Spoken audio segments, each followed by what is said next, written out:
Halo semuanya, selamat datang kembali di channel 3 Set Info. Di video ini saya akan menunjukkan hal pertama yang perlu dilakukan setelah pengaturan awal di Motorola Moto G55 Anda.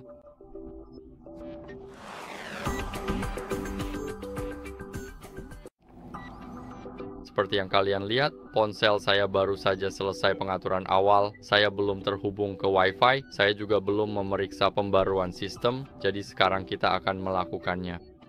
Jadi mari kita mulai dengan menghubungkan ke Wi-Fi. Buka pengaturan, lalu kita perlu masuk ke jaringan dan internet, dan di sini kita akan menemukan Wi-Fi. Pastikan Wi-Fi Anda sudah diaktifkan, temukan jaringan Anda, dan sekarang saya akan memasukkan kata sandinya. Saya akan kembali ke kalian sebentar lagi. Setelah memasukkan kata sandi, mari kita klik sambungkan dengan cepat, dan seperti yang kalian lihat, sekarang kita berhasil terhubung ke Wi-Fi. Jadi itu adalah langkah pertama yang sudah selesai. Kita akhirnya sudah terhubung ke internet. Sekarang mari kita periksa pembaruan perangkat lunak kita. Jadi mari kita lihat apakah kita memiliki versi perangkat lunak yang lebih baru. Mari kita gulir ke bawah sampai kita melihat pembaruan sistem. Dan di sini mari kita klik periksa pembaruan.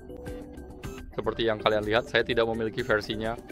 Seperti tidak ada versi baru, tidak ada pembaruan, saya sedang menjalankan versi terbaru saat ini, jadi pastikan kalian juga begitu. Sekarang mari kita klik Got It, dan sekarang kita tahu bahwa kita menggunakan versi terbaru dari perangkat lunak kita. Setelah itu mari kita lanjutkan dan tambahkan akun Google, tapi kita akan melakukannya sedikit lebih cepat. Jadi pertama kita akan masuk ke Play Store. Di sini kita akan masuk untuk langsung menyiapkan Play Store dan akun Google secara bersamaan. Jadi mari kita klik masuk.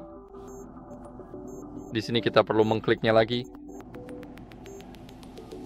Dan sekarang saya rasa ponselnya agak lambat. Jadi yang perlu kita lakukan hanyalah menunggu atau sekadar menyegarkannya. Mungkin masalahnya baru saja dihidupkan. Jadi saya akan menemui kalian semua setelah akhirnya dimuat. Sekarang hanya butuh beberapa detik, tapi akhirnya kita sampai di sini. Seperti yang kalian lihat, kita hanya perlu memasukkan email kita. Baiklah, biar aku masukkan milikku. Dan sekarang setelah kamu memasukkan email, cukup masukkan kata sandimu. Jadi aku akan kembali sebentar lagi setelah aku memasukkan punyaku.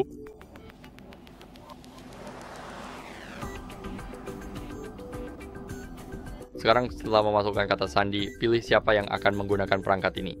Jadi bisa saja kamu atau misalnya anakmu. Jadi langkah-langkahnya mungkin sedikit berbeda di sini. Tapi tidak akan terlalu berbeda. Tapi aku akan pilih bersama bahwa aku yang akan menggunakan perangkat ini.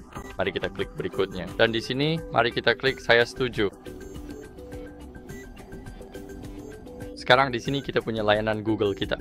Dan pastikan untuk mengaktifkan pencadangan data perangkat di sini. Jadi, data dari perangkat ini sudah dicadangkan ke akun Google kalian. Seperti yang bisa kalian lihat sekarang, Play Store kita sudah berhasil diatur, termasuk akun Google-nya. Jadi, prosesnya jauh lebih cepat daripada melakukan satu persatu. Seperti yang kalian lihat, kita mempercepatnya sekitar 4-5 menit. Sekarang, mari kita klik profil kita di sini, lalu pilih aplikasi Endgame saya. Dan di sini kita perlu melihat apakah ada pembaruan. Seperti yang kalian lihat, kita bisa memeriksa pembaruan. Dan saya tidak punya yang perlu diperbarui. Tapi di sini, kalau kalian punya pembaruan, pastikan untuk melakukannya. Selain itu, di sini kita juga punya Play Store. Sekarang, yang ingin kita lakukan di sini adalah mengunduh sebuah browser.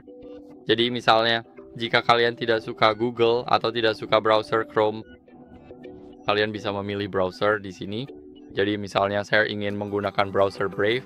Sangat penting untuk memilih browser dari awal karena browser yang kalian gunakan pertama kali kemungkinan besar akan menjadi browser yang terus kalian pakai. Itu hampir selalu terjadi pada saya. Setiap kali saya lupa mengganti browser di awal, saya jadi tidak bisa berhenti menggunakan yang lama. Jadi misalnya kalian punya ponsel, anggap saja iPhone. Kalian menggunakan Safari sejak awal.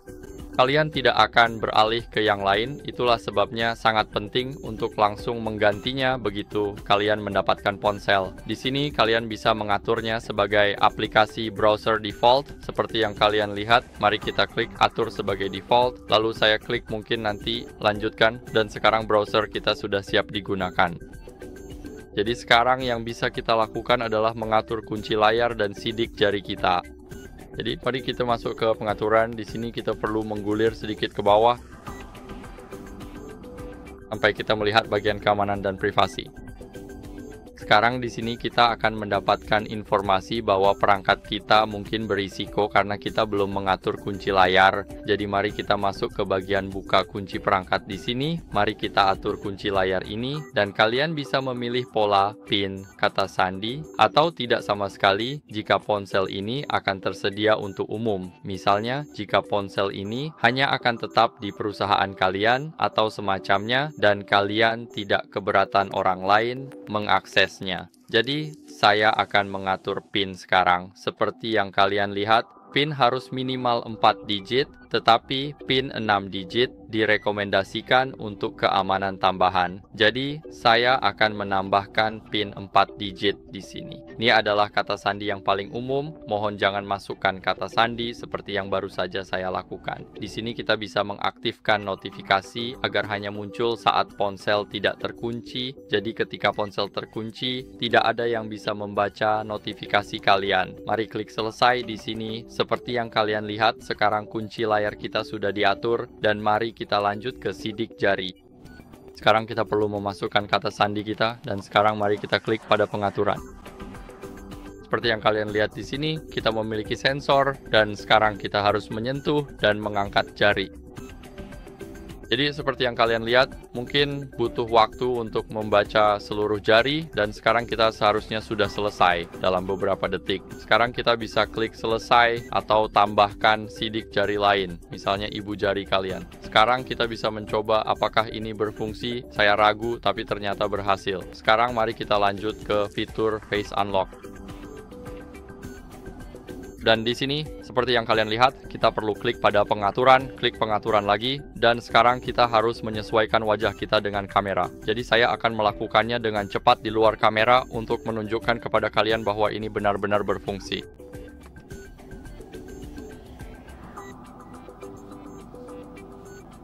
Seperti yang kalian lihat, prosesnya hanya memakan waktu sekitar 10 detik. Sekarang mari kita klik selesai dan lihat apakah ini berhasil. Jadi saya perlu menggunakan metode lain agar tidak membuka kunci dengan sidik jari. Seperti yang kalian lihat tertulis dibuka dengan wajah. Jadi begitulah cara kita tahu bahwa Face ID berfungsi dengan sangat baik. Sekarang di sini kita juga memiliki perlindungan dari pencurian. Seperti yang kalian lihat, setiap kali ponsel akan mendeteksi saat seseorang mencoba melarikan diri dengan perangkat kalian. Jadi misalnya kalian bergerak sangat pelan. Mari kita ambil logo ini sebagai contoh. Kalian bergerak secepat ini, dan sekarang seseorang merebut ponsel kalian lalu berlari sedikit lebih cepat. Jadi begitulah cara kerja perlindungan dari pencurian ini. Pada dasarnya ketika ponsel merasakan ada yang merebut, maka akan secara otomatis mengunci layar dan di sini kita bisa mengaktifkannya. Seperti yang kalian lihat, jika seseorang tiba-tiba mengambil perangkat kalian lalu berlari pergi, maka layar kalian akan terkunci. Jadi mari kita klik OK. Di sini juga ada fitur kunci jarak jauh. Seperti yang kalian lihat, kita bisa menggunakannya, tapi seperti yang kalian lihat juga, fitur ini tidak akan berfungsi tanpa kartu SIM yang valid atau eSIM. Saat ini saya tidak punya kartu SIM, jadi saya tidak bisa melakukannya. Tapi di sini kalian bisa mengaktifkan kunci jarak jauh. Ini sangat berguna jika kalian ingin mengunci ponsel dari jarak jauh saat kalian tidak bisa mengaksesnya dan lupa menguncinya. Sekarang setelah itu, kita telah berhasil mengatur kunci layar, sidik jari, Face ID, semuanya. Dan sekarang yang bisa kita lakukan adalah mengatur Google Pay. Jadi mari kita buka Play Store dan cek apakah aplikasi dompet sudah terpasang. Mari kita klik mulai di sini. Seperti yang kalian lihat, kita sudah punya aplikasinya dan saya akan cepat menggunakan biometrik.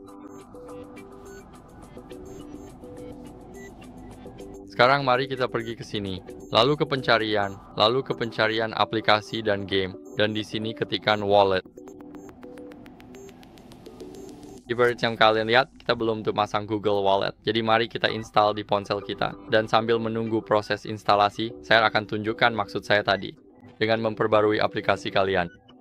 Jadi kalian sudah melihat ada 20 aplikasi tadi sebelum kita masuk ke Play Store. Sekarang kalian bisa menemukannya di bagian kelola aplikasi dan perangkat. Dan di sini kalian akan melihat pembaruan terbaru seperti yang kalian lihat. Kalian bisa langsung melakukannya. Kalian juga bisa mencopot pemasangannya di sini. Kalian akan mendapatkan gambaran semua aplikasi dan ini sangat berguna terutama saat pertama kali mencadangkan perangkat kalian. Semuanya sudah tersedia di sana. Cukup tentang itu, sekarang mari kita pergi ke wallet. Di sini secara otomatis akan memilih akun Google untuk digunakan dengan wallet. Mari kita klik pada lihat wallet di sini, lalu klik izinkan untuk mengizinkan notifikasi dan di sini mari kita klik tambahkan ke wallet. Di sini kita bisa menambahkan kartu pembayaran, kartu transportasi, kartu loyalitas atau kartu hadiah. Jadi seperti yang kalian lihat, saya sudah punya kartu saya di sini dan yang perlu kalian lakukan adalah klik tambahkan ke wallet. Tapi kalian harus memiliki kartu itu secara fisik. Jadi saya tidak bisa melakukannya sekarang, tapi intinya kalian harus punya kartu itu secara fisik untuk memasukkan kode keamanan CVC, yaitu 3 digit di belakang kartu. Selain itu, kalian mungkin juga harus memasukkan semua 16 angka pada kartu. Jadi seperti itulah cara kalian bisa menambahkannya. Sekarang kalian akan melihat kartu tersebut di sini, tepat di bagian atas. Di sini juga ada banyak program loyalitas dan klub. Jadi mungkin akan berbeda untuk kalian karena saya berada di Eropa, wilayah Eropa. Seperti yang kalian lihat di sini, saya punya toko-toko Eropa dan semuanya. Jadi tidak semua hal di sini akan tersedia untuk kalian. Tapi kalian bisa cek sendiri dan lihat program loyalitas mana yang mendukung Google Wallet kalian. Jadi sekarang setelah itu kita sudah berhasil mengatur dompet kita. Dan langkah terakhir adalah mengoptimalkan baterai kita. Jadi mari kita masuk ke pengaturan. Dan di pengaturan itu gulir ke bawah sampai kalian melihat opsi baterai. Sekarang di sini kita punya penghemat baterai. Kita bisa menggunakan yang standar atau penghemat baterai maksimum. Jadi pada dasarnya ini akan mematikan 5G. Kalian bisa memilihnya dan setiap kali diaktifkan itu akan menggunakan penghemat baterai maksimum. Jadi ini sangat keren. Sekarang apalagi yang bisa kita lakukan di sini adalah masuk ke pengisian daya yang dioptimalkan dan di sini kita bisa mengaktifkannya. Jadi pada dasarnya fitur ini akan mempelajari pola penggunaan kita sehingga kapanpun kita menggunakan ponsel, pengisian daya akan menunggu sekitar 1 atau 2 jam sebelum mengisi hingga 100%. Awalnya baterai hanya akan diisi hingga 80%, lalu baru diisi penuh ke 100% untuk menjaga umur baterai. Sekarang mari kita lanjut ke perlindungan overcharge dan di sini kita bisa menggunakan perlindungan overcharge. Kita bisa klik ya, tapi ini akan menonaktifkan pengisian daya yang dioptimalkan. Jadi sekarang baterai akan dibatasi hanya sampai 80%, tapi sekali seminggu atau 2 minggu baterai akan diisi hingga 100% untuk mengkalibrasinya. Jadi jangan khawatir jika kalian menggunakan perlindungan overcharge dan ponsel kalian masih terisi hingga 100%, itu tidak masalah. Setelah itu, mari kita ke baterai adaptif dan di sini kalian bisa menggunakannya untuk membatasi penggunaan baterai pada aplikasi yang tidak kalian gunakan. Dan tepat di bagian bawah kita punya informasi baterai. Seperti yang kalian lihat, di sini ada tanggal pembuatan, tanggal pertama kali digunakan, jumlah siklus pengisian penuh, dan status kesehatan baterai. Jadi seperti yang kalian lihat, baterai saya masih 100% dan itu saja untuk video kali ini. Semoga video ini bermanfaat. Kalau bermanfaat, jangan lupa like, subscribe, dan tinggalkan komentar. Sampai jumpa di video berikutnya.